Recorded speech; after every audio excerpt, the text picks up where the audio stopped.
you probably don't know me. I'm a new skydiver. I just started jumping in July. And yeah, thank you. And I'm already addicted. I love hanging out here.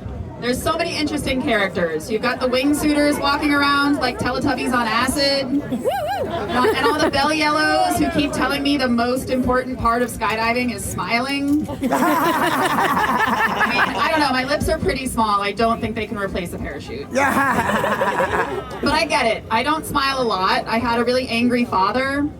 I think that's why I started throwing myself out of perfectly good airplanes to begin with. That's a phrase we throw around a lot, right? Perfectly good airplane.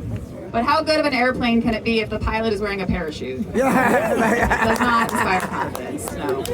True. Of course, the best part of skydiving is jumping with your friends. But I learned pretty quickly that just because you can jump with someone does not mean you should. I started questioning my choices when I was talking to a tandem instructor, and I told him who I was planning on doing a five-way with, and all he said was, "Oh dear God."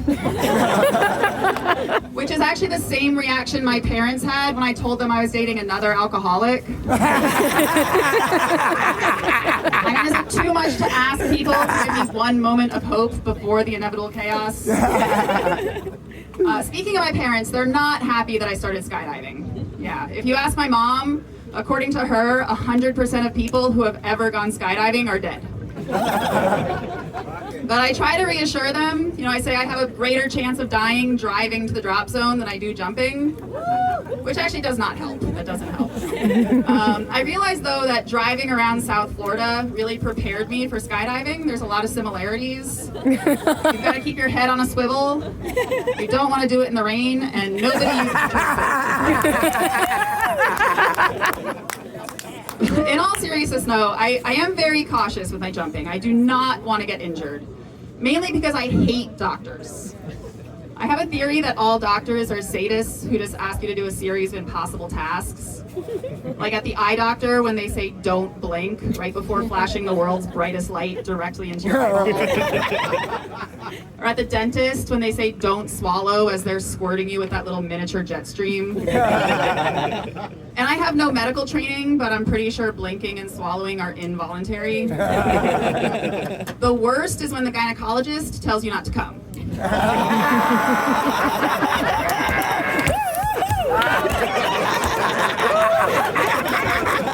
I'm not a superhero, I can't.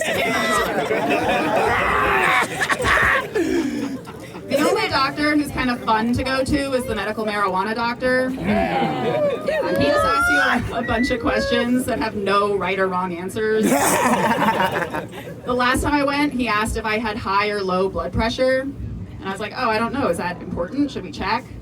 He was like, nah, we don't do that here. I'll just put you down as high. I'm not currently in therapy, although a lot of my friends say I probably should be. Have you ever noticed it's always your most fucked up train wreck friends who push therapy on you the hardest?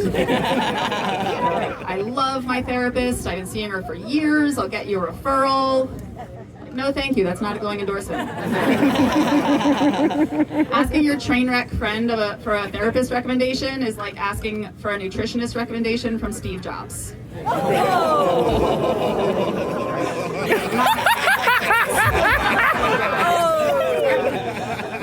I was in therapy for a very, very long time, and I tried a lot of different types of therapy. I tried CBT, ACT, EMDR, but it wasn't until I found THC, LSD, and MDMA that things turned around. It turns out when your body is on fire, you have to stop, drop, and roll. When your brain is on fire, you have to stop, trip, and roll. But things are going well now. I'm making goals for my life. I wrote out a bucket list recently. Half the things on it are just drugs I haven't tried yet. Yeah. But I really don't think drugs are the problem in society, though. I just think it's dumb people who are the problem. Yeah, absolutely. Like, dumb people will get high and try to steal your TV, but smart people will get high and invent Tesla. Yeah. More drugs, yeah. And people walk around, they benefit from drug use all the time, and they have no idea. Like, did you guys know that Disney World was just built by the guys in your high school who were growing shrooms in their closet? Yeah, Epcot is just the world's biggest K-hole. I actually have a friend who's a Disney adult, but he goes to Disney World and doesn't ride any rides, which I think is really weird. Going to Disney World and not riding any rides is like going to an orgy and just rubbing one out in the corner by yourself. Like, at that point, just stay at home and watch Toy Story. Like, what are you doing?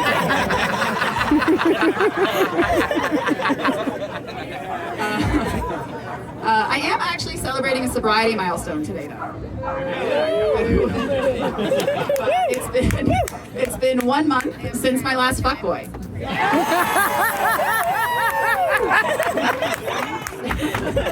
And I have to say, fuckboys, they get a bad reputation, but they're not that bad. They're really not that bad. You just can't fall in love with them, right? That's when you run into problems. Falling in love with a fuckboy is like divorcing your husband because a psychic told you you haven't met your soulmate yet. It's like, for entertainment purposes only, guys. Don't. But fuckboys, they do serve an important function in society, you have to admit. You know how your phone has that SOS feature, where if you hit the button 5 times, it calls 911 for you? I think your vibrator needs the same function. But instead of 911, it calls an emergency fuckboy service. Hello, ma'am, we just received notice this vibrator has been used 5 times today. Is there an emergency? Oh, you're 37, single, and ovulating? Okay, yeah, that's an emergency. Just hang tight. We've got a bald skateboarder with stick and poke tattoos on his way to you right now.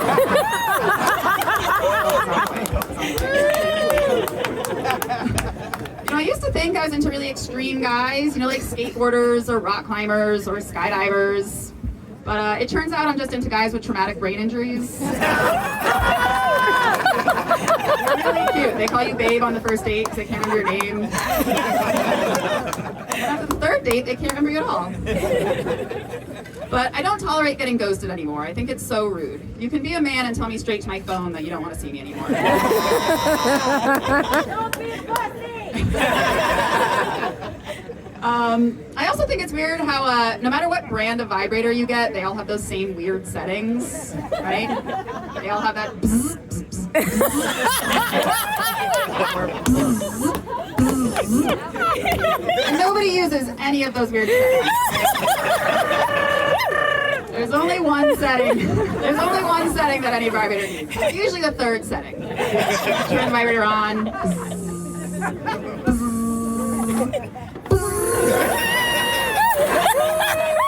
And that's the only one you need. Sometimes you hit the button by accident and you get bzz, bzz, bzz. You gotta keep hitting the button to get back to the good one. Like you're scrolling through daytime television looking for Judge Judy. Just keep passing all these soap operas. You're like, who is watching these? These are terrible. That's all I want. So I'm obviously pretty tall, which makes dating a little bit difficult. And I'm honest about my height on the dating apps, so men know that I'm 6 feet tall before entering into the sacred contract of matching with me. But still, you know, we chat and set up a date, put on some makeup and a dress. I drive down to the date like this, with the AC cranked down so my pits don't sweat like the Hunchback of Boca Raton. And I walk into the date, the guy says, "Oh shit, you're tall." And I say, "Oh shit, you can't read." I know the date's over at that point, right? His dick just retracts into his body like it stepped on a Lego.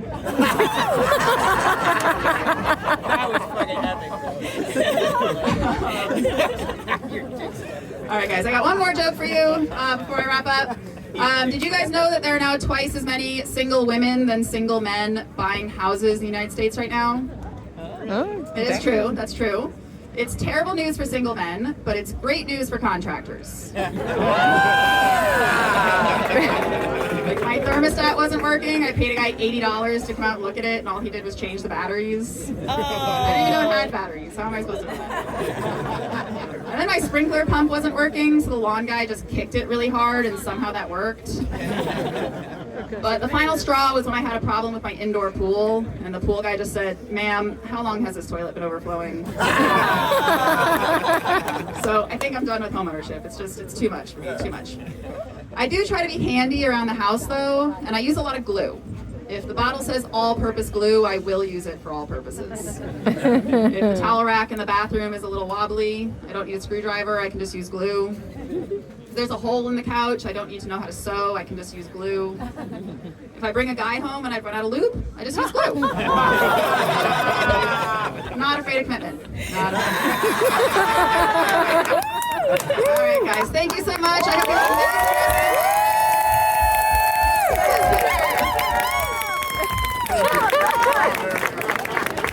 All right, guys, so now we're going to turn our attention. Thank you, Eric.